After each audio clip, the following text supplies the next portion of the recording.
Have you ever looked at your credit report and felt like it was a complete stranger's? Maybe there's a debt you don't recognize or a late payment that's not yours. If so, you're not alone. Many people find inaccuracies in their credit reports. Today, we're going to dive into how to dispute Equifax by mail. Why mail?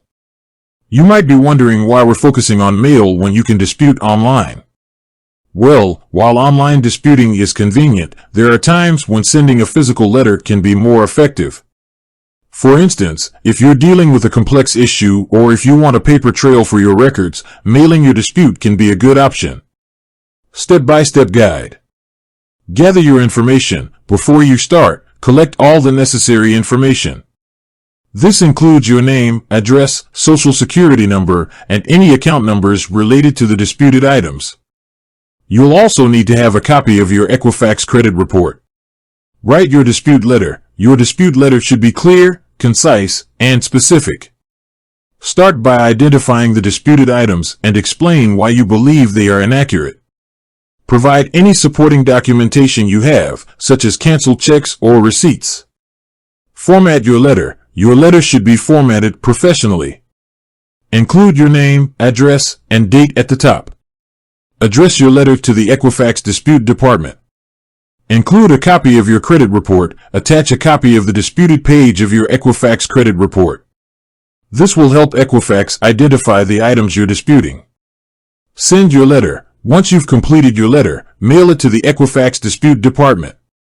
Make sure to keep a copy of your letter for your records. Additional tips. Be patient. The dispute process can take time. Equifax has 30 days to investigate your dispute.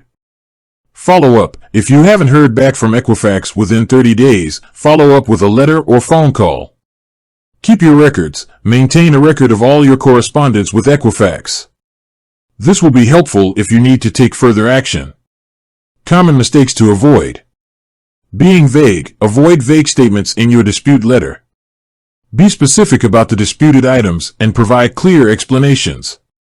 Not providing documentation. If you have supporting documentation, include it with your dispute letter. This can strengthen your case. Giving up too soon. If your dispute is not resolved to your satisfaction, don't give up. You may need to take further steps, such as contacting the Federal Trade Commission or a credit repair agency. Disputing inaccuracies on your credit report can be a frustrating process, but it's important to take the time to do it correctly. By following the steps outlined in this video, you can increase your chances of successfully resolving your dispute. With that said, thanks for watching and until next time.